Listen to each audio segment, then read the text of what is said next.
तो BA, BSc और BCom के सभी स्टूडेंट्स के लिए class number 2 food nutrition and hygiene, आप सबको पता है आपका कंपलसरी सब्जेक्ट है, लेकर आ गया हूं फिर से आपके सामने। उम्मीद करता हूं कि कल जो हमने पढ़ा था इसका पूरा का पूरा जो पीडीएफ है ना, ये आप तक पहुंच गया होगा। मैंने ग्रुप्स में शेयर कर दिया था। नहीं पहुंचा हो तो आप सिंपली क्या कर सकते हो, मैं आपको बता देता हूं।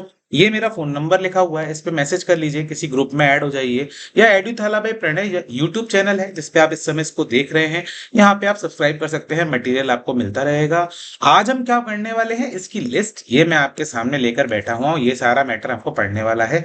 बड़ा मजा आ रहा है मुझे ऐसे पेन चलाने में, तो इसलिए मैं फालतू में नहीं चलाऊंगा, उसको थोड़ा डिलीट कर देते हैं। हाँ, तो हम ये सब आज पढ़ने वाले हैं चीजें। आपसे बस एक चीज की रिक्वेस्ट करूंगा, सबसे पहले तो मुझे ये बता दीजिए, अगर आपको मेरी आवाज साफ साफ आ रही है तो एक बार यस सर लिख दीजिए, जिससे मैं श्योर हो जाऊं कि आपको मेरी आवाज सुन रहे हैं आप अच्छे से, क्योंकि कल थोड़ी सी दिक्कतें बीच बीच में नेटवर्क की वजह से आ रही थी। दूसरी चीज, ये जो आगे हम पढ़ने वाले हैं आज, इसका पीडीएफ मैं आपसे शेयर कर दूंगा। और लास्ट चीज, please please please please video को लाइक कर दीजिएगा। आपका लाइक मेरे लिए बहुत ज्यादा मैटर करता है।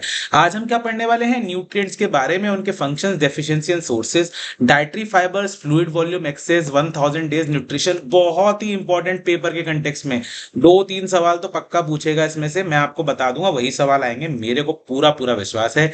बच्चे जो होते हैं उनकी ग्रोथ को अफेक्ट करने वाले कारक क्या क्या होते हैं, प्रभावित करने वाले, प्रेगनेंसी के दौरान महिलाओं को कैसी डाइट लेनी चाहिए, रिस्क फैक्टर्स, टॉर्च सिंड्रोम, इसका फुल फॉर्म बहुत इंपॉर्टेंट है पेपर के नजर से, और meal plan for lactating mothers. तो ये इतना सारा मटेरियल है जो आज के हम क्लास में पढ़ने वाले हैं, 30 मिनट्स के अंदर खत्म कर देंगे। आप लोग का 55 to 60% सिलेबस कल का वीडियो और आज का वीडियो मिला के खत्म हो जाएगा। चलिए शुरू करते हैं। सबसे पहली बात ये कर रहे हैं, पोषक तत्व कौन कौन से होते हैं, उनकी कार्य, उनकी कमियां और स्रोतों के बारे में, यानी जो पोषक तत्व हैं जो हमने कल पढ़े थे। टोटल मैंने आपको कितने तरह के पोषक तत्व बताए थे, जरा फटाफट से मैसेज करके पोस्ट करिए। मैंने आपको टोटल बताए थे 6 तरीके के पोषक तत्व, आपको याद होगा मैंने बताए थे, carbohydrate, fats, proteins, vitamin, minerals, और एक और बताया था। वो एक और कौन सा होता है, आप जल्दी से कमेंट कर दीजिए। एक और कौन सा होता है, वाटर। छठा होता है वाटर। वाटर क्या एक न्यूट्रिएंट है, पोषक तत्व है? आंसर में लिख के आओगे यस, बिल्कुल वो एक पोषक तत्व है। तो बात कर रहे हैं कि किस किस पोषक तत्व का क्या क्या कार्य होता है। वैसे तो कल ये वाला जो हमने पढ़ा था ना, इसके अंदर ऑलरेडी लिखा हुआ है energy giving, body building, regulatory, but यहाँ पे इसको थोड़ा सा डिटेल्स में देख लेते हैं। कार्बोहाइड्रेट का काम होता है एनर्जी प्रोवाइड करना। तो अगर आपके पेपर में सवाल आता है इनमें से कौन सा न्यूट्रिएंट, पोषक तत्व हमें एनर्जी देता है, शक्ति प्रदान करता है, तो आप लिख के आएंगे कार्बोहाइड्रेट। फैट्स का क्या काम होता है, फैट्स का काम होता है एनर्जी तो दे ही दे, इंसुलेशन और करना। इंसुलेशन मतलब मैं आपको क्या बताऊं, इंसुलेशन का मतलब होता है, आपने देखा होगा आपके घर में कभी बिजली का काम हो रहा हो, जो तार होता है उसके ऊपर हम टेप लगाते हैं। वैसे ही हमारे शरीर का जो फैट है, ये जो फैट है, मांस अंदर की तरफ से, वो क्या काम कर रहा है, वो हमारे शरीर के ऑर्गन्स को, हमारी हड्डियों को इंसुलेट कर रहा है, यानी एक परत प्रोवाइड कर रहा है, जिससे कि हमें कोई भी चोट लगती है ना तो वो उसको एब्सॉर्ब कर लेता है। वही काम टेप का होता है, टेपिंग कर देते हैं किसी चीज के ऊपर तो वो डायरेक्ट अफेक्ट होने से बच जाती है। ये अंडर द स्किन होता है, ध्यान रखिए, फैट जो होता है अंडर द स्किन, ऊपर तो मांस दिख ही रहा है लेकिन असली जो फैट है वो शरीर के अंदर की तरफ होता है। प्रोटीन्स का क्या काम होता है, ग्रोथ और बिल्डिंग करना। कल मैंने बताया था अगर आप प्रोटीन शेक पीते हैं जिम में, है ना, काफी चलता है, प्रोटीन ले लो और एक्सरसाइज करने में लग जाओ, ये उसी की बात कर रहा है। विटामिन का क्या काम है, देखो ध्यान से पढ़ लीजिएगा, बॉडी के टिश्यूज को बिल्ड करने में और केमिकल रिएक्शंस, जो शरीर में रासायनिक रिएक्शन होते हैं उनमें हेल्पफुल होते हैं विटामिन्स। कल मैंने कितने विटामिन्स आपको बताए थे, 2 तरीके के विटामिन्स बताए थे। देखो दिखा देता हूं एक बार जिससे आपको याद रहे, मैंने आपको दिखाए थे ये fat soluble vitamins, water soluble vitamins, A D E के 4 तो ये हो गए, इसके अलावा बी और सी, यानी टोटल 6 तरीके के हो गए। और जो बी होते हैं वो 1 2 3 4 5 6 7 8 तरीके के और होते हैं। तो टोटल विटामिन मतलब 8 तो बी वाले हो गए, एक हो गया सी, और हो गया ए, और हो गया डी, और हो गया ई, और हो गया के। 1 2 3 4 5 और 8, 13 तरह के विटामिन टोटल मिला के होते हैं। विटामिन को इंग्लिश में क्या कहते हैं भाई, जरा मुझे फटाफट से बताइए विटामिन को इंग्लिश में क्या कहते हैं। तो जो अंग्रेज के नाना है ना थोड़े, वो बोलते हैं वाइटामिन्स। इसका मतलब ही है वाइटल मिनरल्स, विटामिन्स। ओके, फिर आ गया मिनरल्स अंतिम, खनिज पदार्थ। तो खनिज पदार्थ का क्या काम होता है, ये भी बॉडी टिश्यू और केमिकल रिएक्शन में मदद करते हैं। तो ये फंक्शन बताए हुए हैं, मैं यहां से इसको थोड़ा सा डिलीट कर देता हूं जिससे कि आपको पढ़ने में आसान हो जाए। इनको याद कर लीजिएगा, ज्यादा कोई मुश्किल है भी नहीं। मेनली सवाल ये आ सकता है एनर्जी प्रोवाइड करने वाला कौन सा होता है, कार्बोहाइड्रेट होता है। बॉडी को प्रोटेक्ट करने वाला कौन सा होता है, फैट होता है। और इस वाली टेबल को ना 100% याद करके जाना, इसमें से ही पूछने के ज्यादा चांसेस बनते हैं। सोर्सेस मैंने कल भी बताए थे, आज भी थोड़े से दिखा देता हूं। यहां पर कहा इसकी कमी से क्या होता है, तो कमी वाला क्या है ना, बहुत सारी कमियों से कारण हो सकते हैं। मतलब कार्बोहाइड्रेट की कमी से क्या होगा, फैट की कमी से क्या होगा, सॉरी, खांसी किसी चीज की कमी से नहीं होती है वैसे। हाँ, तो मैं ये कह रहा था कि किसकी कमी से क्या बीमारी, क्या समस्या हो सकती है। तो वैसे तो बहुत सारी चीजें हैं, लेकिन मैंने इंपॉर्टेंट पेपर में आने वाली चीजें आपके सामने रख दी हैं। जैसे विटामिन ए आंखों के लिए बहुत जरूरी होता है। अगर आप चाहते हैं भाई लोग कि आपकी भैंस की आंख ना हो, कहते हैं ना उसकी भैंस की आंख हो गई, भैंस की आंख हो गई का मतलब मेरे को, किसी को पता है भैंस की आंख का मतलब क्या होता है? मैं तो खैर क्लास में चलो वैसे यूज कर रहा हूँ। किसी को पता है भैंस की आंख का मतलब क्या होता है? तो अरे भैंस की आंख ये क्या हो गया, अरे भैंस की पूंछ ये क्या हो गया। भैंस से हम कुछ ज्यादा ही प्यार करते हैं लगता है। Vitamin A loss of vision, आंख से रिलेटेड है। अगर आपको विटामिन ए की कमी होगी तो पुअर विजन में चले जाएंगे। बहुत इंपॉर्टेंट है, याद कर लेना। बेरी बेरी और स्कर्वी और रिकेट्स, ये तीनों 100%, इन तीनों में से एक जरूर पूछा जाएगा आपके पेपर के अंदर। बेरी बेरी देखो, बी इधर है और बी इधर है, तो बेरी बेरी होता है विटामिन बी की कमी से। स्कर्वी देखो, सी इधर है और सी इधर है, तो विटामिन सी की कमी से क्या होता है, स्कर्वी। ऐसे ही है रिकेट्स, रिकेट्स मतलब जो हमारी हड्डियां है ना सॉफ्ट हो जाती हैं, मुड़ जाती हैं, विटामिन डी की कमी से होता है। अब जरा मेरी बात को सब लोग ध्यान से सुनिएगा, कुछ इंपॉर्टेंट बताने जा रहा हूं। कम से कम 5 सवाल की जुगाड़ हो जाएगी इससे, ध्यान से सुनिएगा। सब लोग ध्यान से सुन रहे हैं? एक बार यस सर लिखिए, उसके बाद बोलना शुरू करूंगा। सब लोग मेरी बात को ध्यान से सुन रहे हैं? बहुत इंपॉर्टेंट बताने जा रहा हूं, पेपर के 5 सवाल बताने जा रहा हूं साथ के साथ। ठीक है, विटामिन ए आंख की बीमारी होती है जिसको कहते हैं नाइट ब्लाइंडनेस। 100% पेपर में आएगा। हिंदी में नाइट ब्लाइंडनेस को कहते हैं रतौंधी, का पेपर में पूछा जाएगा। रतौंधी किसकी कमी से होती है, विटामिन ए। विटामिन की ए की कमी से क्या होती है, नाइट ब्लाइंडनेस। बी से बेरी बेरी, बी से विटामिन बी, सी से स्कर्वी, सी से विटामिन सी, मतलब सी यहां आ रहा है। रिकेट्स विटामिन डी, बहुत ध्यान रखना। विटामिन डी को कहते हैं सन शाइन विटामिन, कल भी बताया था। सनशाइन विटामिन धूप से हमको प्राप्त होता है।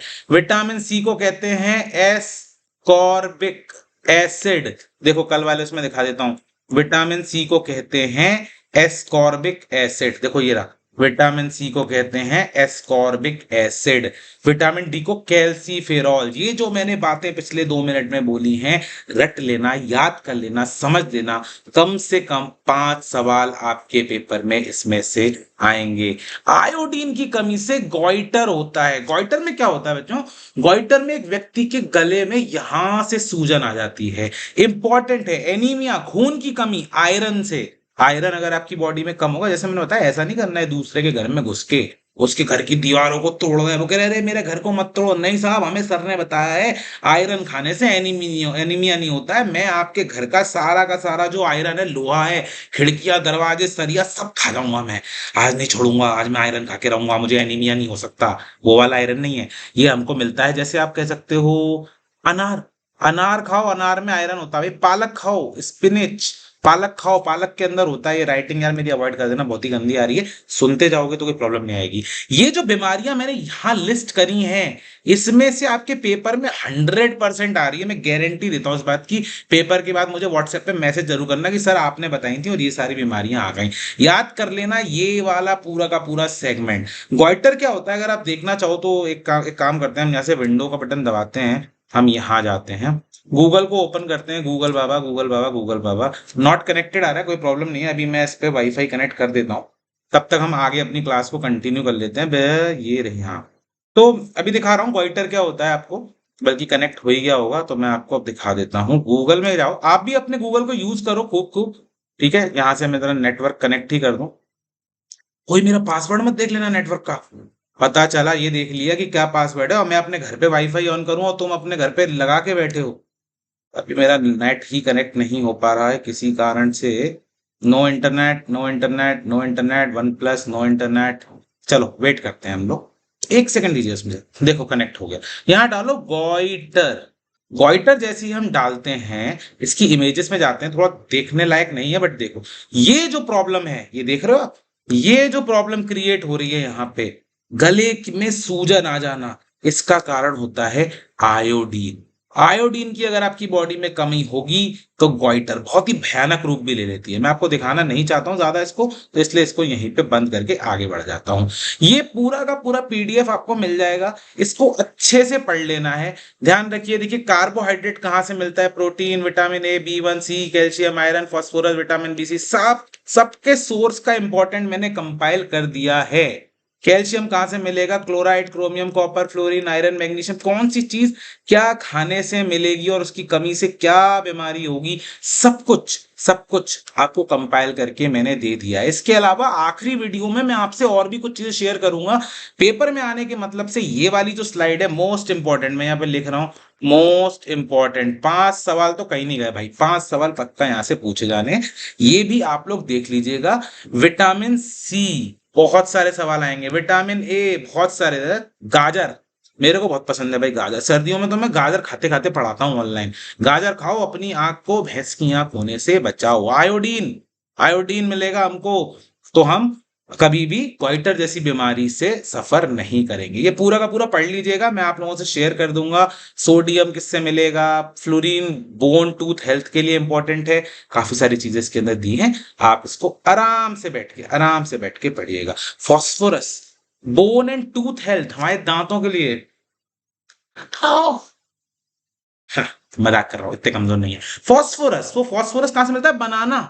बनाना क्या, बनाना घर बनाना नहीं, नहीं बनाना केले की बात कर रहा है। बेकिंग सोडा, क्लोराइड, चीज से मिलता है क्रोमियम। पढ़ लीजिएगा, शेयर कर दूंगा आप लोगों के साथ। नेक्स्ट स्लाइड की तरफ बढ़ जाते हैं फटाफट। पोषक तत्व, कार्य, कमियों, स्रोतों के बारे में पढ़ने हैं। कुछ इंपॉर्टेंट पॉइंट कंपाइल कर दिए, फिर से क्यों कंपाइल कर दिए, जिससे कि आपको पेपर में मदद मिले। कार्बोहाइड्रेट का केमिकल फॉर्मूला CnH2ON, ये याद कर लेना। ऑक्सीजन और हाइड्रोजन 2:1 के रेशियो में होते हैं, यानी डबल ऑक्सीजन सिंगल हाइड्रोजन। ये सिंपल सी बात है, किसके अंदर, कार्बोहाइड्रेट के अंदर। एक चीज होती है सेलुलोज। सेलोलूज, सेलोलूज वो पार्ट होता है जो हम खाना खाते हैं ना, उसका जो पार्ट हमारा शरीर पचा नहीं पाता उसको सेल्यूल्यूज कहते हैं। मैं आपको एक चीज दिखा रहा हूँ, आप लोगों को मजे आएंगे। देखो जैसे मान लो मैं ये आपके सामने खड़ा हो गया, अब ये जो मेरे पेट के अंदर ये दिख रहा है, आपको दिखाऊं पास से, ये देखो, ये दिख रहा है, ये गोलू मोलू टाइप हूं मैं, teddy bear. Teddy bear sir के नाम से मशहूर मत कर देना मुझे। हाँ, तो मैं ये कह रहा हूं कि ये जो सेलोलूज है, ये वो पार्ट है जो हमारा शरीर डाइजेस्ट नहीं कर पाता। ये इनडाइजेस्टेबल पार्ट होता है, अपचनीय हिस्सा होता है, और ये हमारे शरीर में मोटापे के रूप में जमा हो जाता है। कार्बोहाइड्रेट जो होता है वो प्रोटीन्स को ब्रेक डाउन होने से बचाता है। तो अगर आपके पेपर में सवाल आएगा कि प्रोटीन को टूटने से कौन बचाता है, कार्बोहाइड्रेट ही बचाता है। फैट और लिपिड यानी वसा, वसा की बात कर रहे हैं। वसा और लिपिड जो है वो सबसे पहले ब्लोर द्वारा 1943 में खोजा गया था, उसको नाम दिया गया था, क्लासिफिकेशन वर्गीकरण इन्होंने किया था। भाई ये तो पेपर में पूछे जाने वाले सवाल हैं, मैं इनको क्या ही पढ़ाऊं आपको, बस बताता जा रहा हूं, दिखाता जा रहा हूं। Fatty liver, lipidosis due to lipids accumulation, lipidosis हो जाता है। फैटी लीवर होता है किससे, एक्सेसिव फैट अगर हमारे लीवर में जमा हो जाए, हमारे लिवर के अंदर अगर ज्यादा फैट जमा हो जाएगा तो फैटी लीवर। आप अपने बड़ों से पूछिएगा, परिवार में किसी ना किसी को समस्या जरूर होगी, बड़ी कॉमन सी समस्या है। फैट लीड्स टू ओबेसिटी, ज्यादा वसा वाला खाना अगर आप खाएंगे तो आप मोटे और गोलू मोलू हो जाएंगे। अच्छा, हम में से कितने लोग ऐसे हैं जो एकदम पतले हैं और कितने लोग ऐसे हैं जो गोलू मोलू हैं। जो गोलू मोलू वाले लोग हैं वो फटाफट से क्या कमेंट करेंगे, वो करेंगे GM। जो गोलू मोलू हैं वो लिखेंगे GM, और जो पतले सूखते हैं वो लिखेंगे पतला सूखता। जरा लिखो, पता तो चले कितने लोग गोलू मोलू हमारे बीच में, कितने लोग GM हैं। वैसे आप लोग चाहो तो मैं आपको अमरीश पुरी की आवाज में भी पढ़ा सकता हूँ। अगर आप लोग चाहो तो मैं आपको अमरीश पुरी की आवाज में भी पढ़ा सकता हूँ। अमरीश पुरी कितने लोगों को पता है? वो मोगेम्बो फिल्म में जो था गुंडा, वो कितने लोगों को पता? अमरीश पुरी। चलो मैं आपको उसी की आवाज में पढ़ाता हूँ। ओए गुलाटी, अब तुम अमरीश पुरी की आवाज में पढ़ने वाले हो। Proteins can be simple, fibrous and derived. इसको ध्यान से याद कर लो। प्रोटीन तीन तरीके के होते हैं, साधारण, फाइबरस और वापस आ जाते हैं अमरीश पुरी भैया को। अगर अमरीश पुरी पढ़ाई लिखाई में इतने अच्छे ही होते तो मोगेम्बो थोड़ी बनते, नहीं। महान सुपरस्टार थे अपने जमाने के। चलिए, हड्डी और दांतों का मुख्य, वो आगे चले गए। हड्डी और दांतों का मुख्य संघटक कैल्शियम है। Chief constituent of bones and teeth is calcium. Vitamin C is also known as ascorbic acid, पहले ही बता चुका हूं। विटामिन डी को कैल्सीफेरॉल कहते हैं, पहले ही बता चुका हूं। वेरियस विटामिन के नाम इंपॉर्टेंट हैं। ये वाली स्लाइड पे देखो, फिर से ले जा रहा हूं। ये वाली स्लाइड जो है ना, कहाँ गई ये वाली स्लाइड? बहुत ज्यादा इंपॉर्टेंट है पेपर के कंटेक्स्ट में। उसके बाद कहां पहुंच गए? विटामिन डी को सनशाइन विटामिन कहते हैं। विटामिन के का क्या काम होता है? विटामिन के का काम होता है रक्त के थक्के जमाना, और ये हेमरेज होने से बचाता है। तो अगर आपके पेपर में सवाल आ जाए, जैसे आपने देखा होगा कभी आपको चोट लगती है, खरोच लगती है, खून निकलता है, लेकिन थोड़ी देर बाद वहां पे एक थक्का सा जमने लगता है, फिर काला पड़ के वो खिरंडा बन जाता है एकदम, आपने देखा होगा लाल लाल ब्राउन ब्राउन सा हो जाता है। वो थक्का जमने का जो काम है वो विटामिन के करता है हमारे शरीर में ब्लड क्लॉटिंग, खून की थक्के जमाना। एंटी हेमोरेजिक होता है, मतलब अगर हमें शरीर में ब्रेन हेमरेज या किसी भी तरह का हेमरेज हो रहा है, ब्रेन हेमरेज, तो उसको बचाने के लिए विटामिन के बहुत ही जरूरी है। वाटर का फॉर्मूला H2O होता है, बचपन से पढ़ते आए हैं, कोई दिक्कत वाली बात नहीं है। और सबसे इंटरेस्टिंग बात कि सर क्या बात कर रहे हो, बट सर ऐसी बात कर रहे हैं, पानी की कमी से भी बीमारी होती है और अधिकता से भी बीमारी होती है। तो हमें ये ध्यान रखना है। अगर पेपर में सवाल आता है कि साहब बीमारी पानी की कमी से हो रही है, अधिकता से हो रही है, तो आपको सीधा सीधा जवाब देना है कि भाई बोथ, दोनों ही फैक्टर्स हैं, पानी की कमी और अधिकता, दोनों से बीमारी हो सकती है। चलिए नेक्स्ट स्लाइड की तरफ चलते हैं, क्योंकि हम बहुत जल्दी इसको खत्म कर देंगे आज की क्लास 10 मिनट के अंदर। ऑलरेडी देख लेते हैं कितने मिनट की क्लास हो गई है, 17 मिनट की हो गई है, 13 मिनट और काम खत्म। आहार फाइबर द्रव मात्रा की अधिकता के बारे में हम पढ़ रहे हैं। फाइबर्स, बॉडी में फाइबर का, सर मेरे घर में फाइबर का कूलर है, प्लास्टिक वाला। सर मैंने घर में फाइबर का वो लगवा रखा, धूप से बचने के लिए फाइबर शीट लगी हुई है, मेरे गेट पे लगी हुई। वो वाले फाइबर की बात नहीं हो रही, खाने वाले। ये पता चला वही लोहे की तरह गए दूसरे के घर में उठ के। अच्छा किसी को पीछे की, अच्छा लाइट अच्छी लग रही है, देखो मैं आपको दिखा देता हूँ भाई, ये देखो, ये पीछे का बैकग्राउंड है रूम का मेरे। तो आइएगा आप सब लोग कभी, यहीं बैठेंगे नीचे आराम से लाइट को जला के और मस्ती करेंगे, राइट। तो फिलहाल चलिए आगे चलते हैं। Whole grain cereals, fruits and vegetable are sources of dietary fibre. खाने के अंदर जो आहार में हमें फाइबर चाहिए, उसके स्रोत हैं साबुत अनाज, फल और सब्जियां। ये पेपर में आएगा। फाइबर क्या है, ये बहुत इंपॉर्टेंट है। Fibre is a type of carbohydrate. Fibre जो है कार्बोहाइड्रेट का ही एक हिस्सा है, और ये हमारे शरीर में इंटेस्टाइन में रह के डाइजेस्टिव सिस्टम को चलाने का काम करता है। ये इनडाइजेस्टिबल पार्ट है और कार्बोहाइड्रेट का ही एक हिस्सा ये है। ये भाई पढ़ लेना अच्छे से, इसमें से सवाल आएगा कि फाइबर किसका हिस्सा है? फाइबर हिस्सा है कार्बोहाइड्रेट का। सिंपली इतना सा आपको जवाब देना है। चलिए आगे चलते हैं। Fluid volume excess is a condition in which the body retains both water and salt.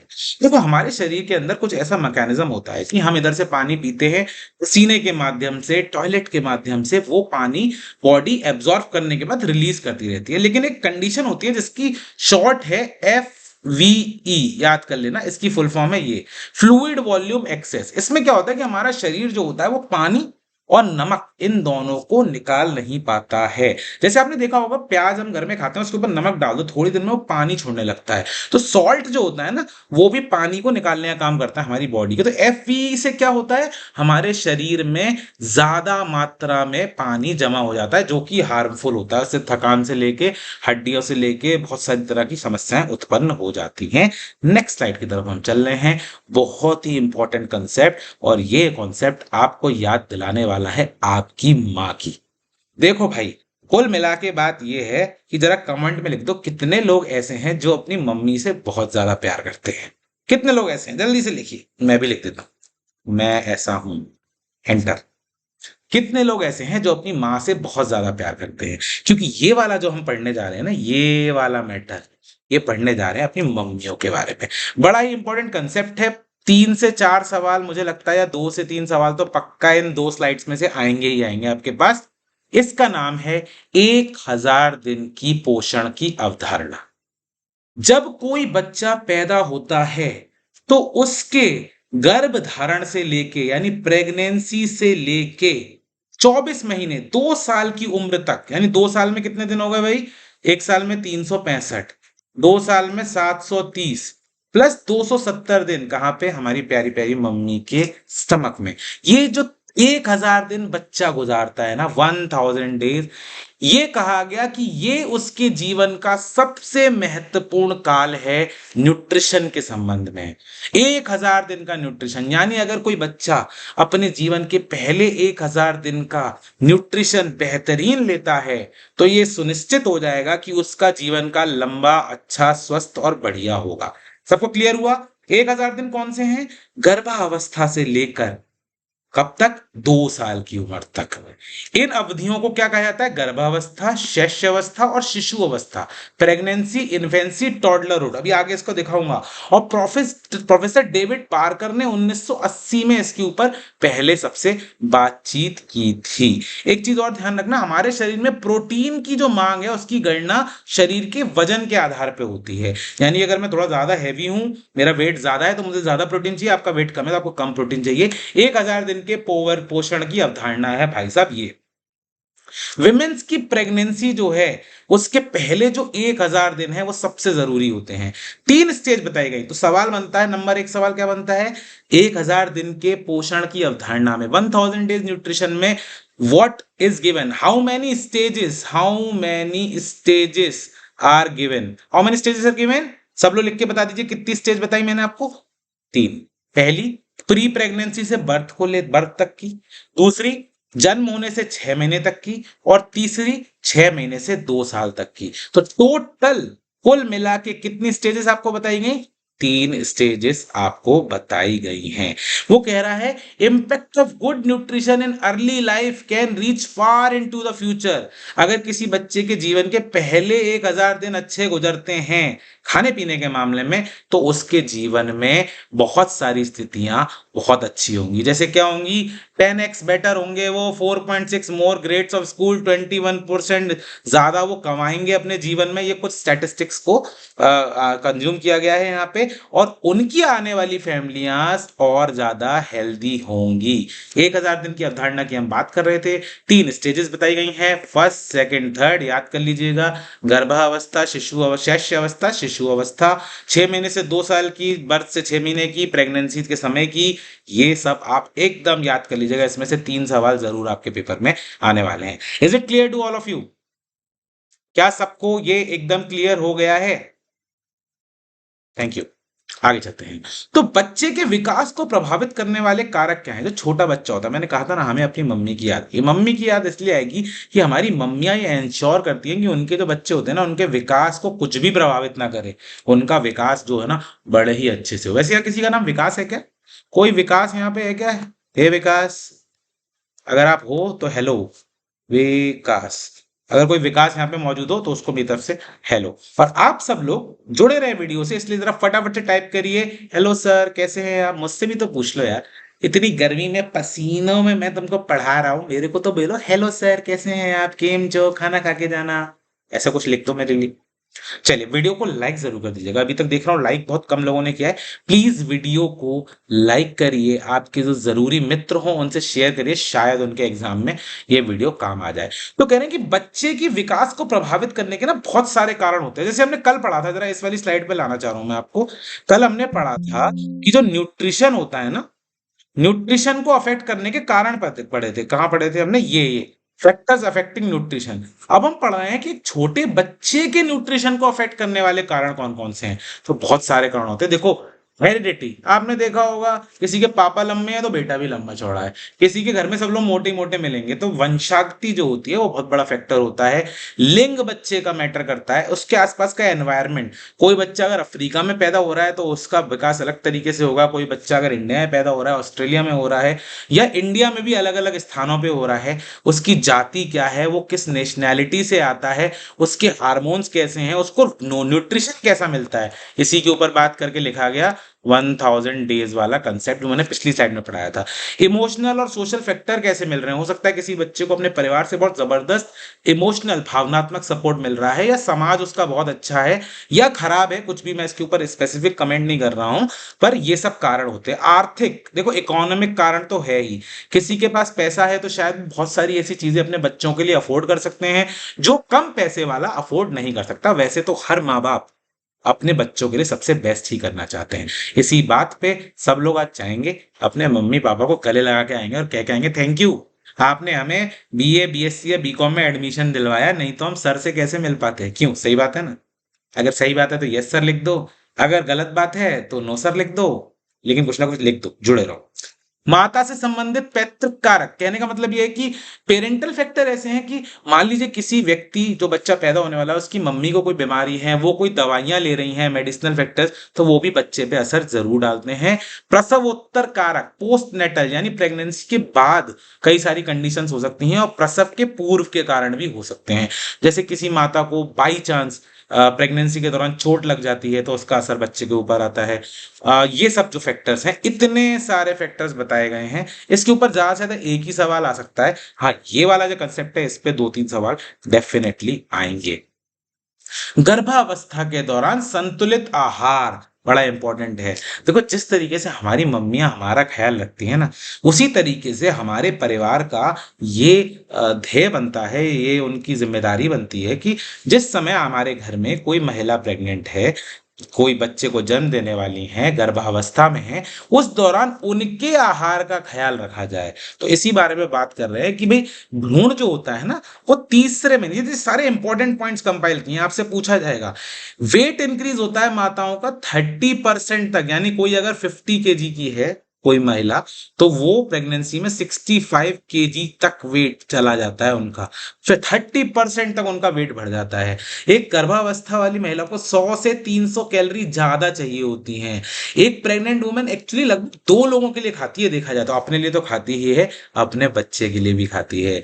Vitamin E जो होता है वो प्रोटेक्ट करता है विमेन को, किससे? पॉइजन से। बहुत ही इंपॉर्टेंट है, ध्यान से सुन के याद कर लीजिएगा। कौन सा विटामिन महिलाओं को प्रोटेक्ट करता है पॉइजन से, यानी जो जहर अंदर बन जाता है बॉडी में, या किसी चीज की फूड पॉइजनिंग भी ना हो, विटामिन ई बचाता है। ये सारी की सारी आप पढ़ लीजिएगा। ये जो नीले से है ना, ये मैं पीडीएफ शेयर करूंगा, ये एक लिंक है, एक लिंक है, इस पे क्लिक करके जाओगे ना तो एक चार्ट पे ले जाएगा आपको। देखो ऐसे करके यहाँ पहुंच गए, इस चार्ट पे ले गया। इस चार्ट को देख लीजिएगा, एक बार पढ़ लीजिएगा थोड़ा सा, इसमें से कुछ पेपर में आ सकता है कि भाई एक महिला जो प्रेग्नेंट है उसको किस तरीके की डाइट की आवश्यकता है। बस ये बात यहाँ पे कही गई है, बहुत इंपॉर्टेंट बात है। धूम्रपान या शराब हानिकारक है, वैसे भी हानिकारक है, बट प्रेगनेंसी में तो absolutely it can not be. Iron की जरूरत ज्यादा बढ़ जाती है। फीटस जो होता है यानी भ्रूण जो होता है वो 1 ग्राम मैग्नीशियम प्रतिदिन में कंज्यूम करता है। तो ये सब चीजें हमको अच्छे से पढ़ लेनी है, इंपॉर्टेंट पॉइंट्स ही हैं, कुछ भी छोड़ना मत इसमें से, ये पेपर में फंसेगा ही फंसेगा। रिस्क जो होते हैं प्रेगनेंसी के दौरान, जो प्रॉब्लम्स होती हैं, उनको 2 हिस्सों में बांटा गया है। एक कहा गया माइनर, एक कहा गया मेजर, यानी मामूली जटिलताएं और प्रमुख जटिलताएं। तो माइनर में क्या है कि भाई उनको मलती और उल्टी फील होती है, जिसको मॉर्निंग सिकनेस कहते हैं। पेपर में आ सकता है नॉजिया एंड वॉमिटिंग को क्या कहते हैं? मॉर्निंग सिकनेस कहते हैं, याद कर लेना। हार्ट बर्न, कॉन्स्टिपेशन, बैक एक, leg cramps, varicose veins, insomnia, Hindi इनकी ये लिखी हुई है, ये सारी समस्याएं माइनर के अंदर आती हैं। तो आपसे पूछ सकता है भाई बैक एक कौन सी तरह की समस्या है? माइनर समस्या है, कोई समस्या इसमें ज्यादा नहीं है। सोचिए हमारी माएँ कितनी तकलीफ उठाती है ना हम लोग के लिए। तो एक बिग वाली हग मेरी तरफ से मेरी मम्मी को, और आप सब लोग भी जाएं और अपनी मम्मियों को देखे आए। मैं क्लास के बाद जाके देखे आऊंगा पक्का 100%। मेजर कॉम्प्लिकेशन ब्लीडिंग हो सकती है, अबॉर्शन हो सकता है यानी गर्भपात, गेस्टेशनल डायबिटीज मेलिटस यानी गर्भावधि क्या डायबिटीज हो सकता है, हाई बीपी की समस्या हो सकती है, पेल्विक इन्फ्लेमेटरी का डिसीज भी हो सकता है। ये सारी चीजें थोड़ा सा देख लीजिएगा, ज्यादा कुछ इसके अंदर है नहीं, बहुत डिटेल्ड है, लेकिन ज्यादा इसको पढ़ने की जरूरत नहीं है, बट इतना पता होना चाहिए क्या माइनर है क्या मेजर है, किसको क्या क्या समस्या होती है। जीडीएम की फुल फॉर्म हम पढ़ लें तो अच्छा रहेगा, ये पेपर के अंदर हमारे आ सकते हैं। मॉर्निंग सिकनेस में क्या क्या आता है, ये पेपर के अंदर आ सकता है। ठीक है, आगे बढ़ते हैं नेक्स्ट की तरफ। ये फुल फॉर्म याद कर लेना, टॉर्च सिंड्रोम। टॉर्च सिंड्रोम का फुल फॉर्म याद कर लो, ज्यादा कुछ मत समझो। महिलाएं जो होती हैं उन्हें प्रेगनेंसी के दौरान अगर ये 5 समस्याएं हो जाती हैं, ये गंभीर हो जाती हैं, इसको कहते हैं टॉर्च सिंड्रोम। ये बीमारियों के नाम एक तरीके से समझ लीजिए, toxoplasmosis, HIV, syphilis, varicella, fifth disease, rubella, cytomegalovirus and herpes simplex. ये फुल फॉर्म याद कर लो। इसकी डिटेल जो है ना, इसकी डिटेल्स जो है ना, वो वैसे तो इधर दी हुई है, लेकिन पढ़ने की आवश्यकता नहीं है। क्यों नहीं है? बहुत ही ज्यादा डिटेल्ड है। बट अपनी जनरल नॉलेज के लिए, जीके के लिए अगर आप पढ़ना चाहते हैं तो जाइएगा, इस लिंक पे क्लिक करिएगा और यहाँ पे इसके बारे में काफी डिटेल्ड में इंफॉर्मेशन जो है दी गई है। यहाँ पे जाके इस लिंक के माध्यम से आप पढ़ लेना। देखो खोल के दिखा रहा हूँ, व्हाट इज टॉर्च सिंड्रोम, यहाँ पे पूरी डिटेल में दिया गया है। बट एक बात मान के चलना भाई, फुल फॉर्म, फुल फॉर्म बहुत इंपॉर्टेंट है। नेक्स्ट स्लाइड, स्तनपान कराने वाली मां के लिए योजना। कितना बचा है हमारा आज का? बस ये 2 स्लाइड बची है, 1 2 1 2 1 2। ठीक है, तो ये भी स्लाइड मैं आपसे शेयर करने वाला ही हूं। ठीक है, इस स्लाइड को ढंग से जरा देख लीजिएगा, इसमें से पक्का सवाल बनेंगे, 2 सवाल तो बन ही जाएंगे। क्या है कि ब्रेस्ट फीडिंग जो है, बच्चे को जो दूध पिलाना है, वो उसके जन्म के 30 मिनट के अंदर उसको दूध पिलाना आवश्यक होता है, नॉर्मल डिलीवरी के केस में। और अगर ऑपरेशन से बच्चा हो रहा है तो 4 घंटे के अंदर उसको दूध पिलाना मां का बहुत ही ज्यादा जरूरी है। सबको क्लियर है ये वाली बात? यस सर लिखिए फटाफट। कितनी देर हो गई क्लास को चलते हुए? 31 मिनट्स होगा, 3-4 मिनट में खत्म कर रहे हैं। 4 घंटे के अंदर पैदा होने के ऑपरेशन के माध्यम से बच्चे को मां का दूध, 30 मिनट अगर वो नॉर्मल डिलीवरी से हुआ है तो। याद कर लीजिए, पेपर में पक्का पूछे जाने वाला सवाल है। बच्चे को 2 साल की उम्र तक मां का दूध पिलाया जाता है, और बच्चा अगर ज्यादा भी पीता है तो कई बच्चे ज्यादा भी पीते हैं। जो मां को शुरू के 5-7 दिन जो दूध आता है उसको कॉल्स्ट्रम कहते हैं, जिसके अंदर थिकनेस होती है, स्टिकी होता है, पेल येलो होता है, इसमें प्रोटीन, मिनरल, सॉल्ट, विटामिन। तो अगर आए कि एक माँ के बच्चे, एक बच्चे के लिए आदर्श खाना क्या होता है पैदा हुए बच्चे के लिए, तो आंसर है माँ का दूध।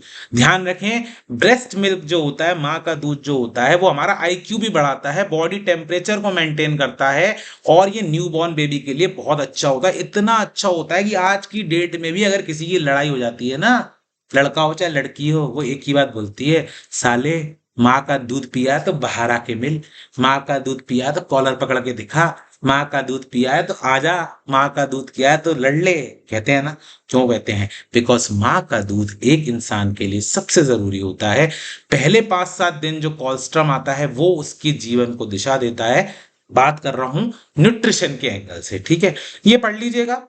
6 महीने तक उसको ब्रेस्ट फीडिंग ही करनी चाहिए। 6 महीने से 2 साल के बीच में कॉम्प्लीमेंट्री फीडिंग, यानी और भी चीजें शुरू हो जाती हैं। एक फॉर्मूला फीडिंग, फॉर्मूला फीडिंग वैसी है जैसे आपने Bournvita complex cornflakes sorry Bournvita और कॉम्प्लेन सुना होगा। अच्छा, कितने लोगों ने बॉर्नवीटा पिया है, कितनों ने कॉम्प्लेन पिया है? लिख के बताओ जरा। बॉर्नवीटा वाले लिखो बी, और कॉम्प्लेन वाले लिखो सी, और कुछ नहीं पीने वाले लिखो एक्स, जैसे मैं हूं एक्स। उसी तरह बच्चों को पिलाने के लिए बहुत सारे फॉर्मूला आते हैं, वो पाउडर डालो और उसको बनाओ, बच्चे को पिलाओ, बच्चे के लिए हेल्दी होता है। लेकिन 2 साल 6 महीने के बाद और 2 साल की उम्र, उस समय इसको कराना चाहिए। ये जो माएं बच्चों को दूध पिला रही है ना, उनके शरीर को भी आवश्यकता बहुत ज्यादा होती है। कितनी? 500 एक्स्ट्रा कैलोरीज चाहिए होती है एक दिन के अंदर। जो माँ दूध पिला रही है, इसका मतलब उसको 500 एक्स्ट्रा कैलोरी चाहिए। किसके लिए चाहिए? क्योंकि वो दूध पिला रही है, उनकी बॉडी पे भी स्ट्रेस है, तो एक दिन में 500 एक्स्ट्रा कैलोरीज चाहिए होती हैं। उसके लिए ये प्रपोज्ड डाइट चार्ट है कि अगर वो ऐसे ऐसे ऐसे ऐसे खाएंगी तो उनके शरीर में हिम्मत, ताकत एकदम बनी रहेगी। आज की क्लास इसी के साथ मैं खत्म करता हूं। उम्मीद करता हूं आपको काफी सारे सवाल क्लियर हुए होंगे, जो मैं कह रहा हूं कि आपके पेपर में आने वाले हैं, और वो पेपर में आने ही वाले हैं। इसी आशा के साथ मैं आज की क्लास को बंद करता हूं। अगर आपको क्लास पसंद आई और आप चाहते हो कि मैं मस्ती मजाक से नहीं, सीरियसली पढ़ाऊं, तो मैं सीरियसली ही पढ़ा दूंगा यार, ऐसे बैठ जाया करूंगा। आज हम पढ़ने वाले हैं फूड न्यूट्रिशन एंड हाइजीन। ऐसे भी पढ़ा सकता हूँ मैं, बट मैं ऐसे पढ़ाने के मूड में नहीं हूँ। बाकी जैसा आप लोग चाहो वैसा करेंगे। जब तक हम अगली बार मिलते हैं तब तक के लिए मैं विश करता हूँ आपको गुड नाइट। अच्छे से पढ़िए, एग्जाम को क्रैक करिए, बढ़िया से आगे बढ़िए। कैरियर के रिलेटेड वीडियोस भी मैं आप लोगों के लिए जरूर बनाऊंगा, जिससे आप चयन कर सको कि जीवन में क्या क्या आपको करने का प्रयास करना चाहिए। इसी के साथ आज के वीडियो को बंद करता हूं। जाने से पहले फिर से वही रिक्वेस्ट, प्लीज चैनल को सब्सक्राइब कर लीजिएगा, वीडियो को लाइक कर दीजिएगा और अपना नाम और कॉलेज का नाम अटेंडेंस के रूप में, मैं जिससे आपसे मिल सकूं, जान सकूं, पता कर सकूं कौन कौन आया था, जरूर कमेंट कर दीजिएगा। Until we meet next time, it's a good bye.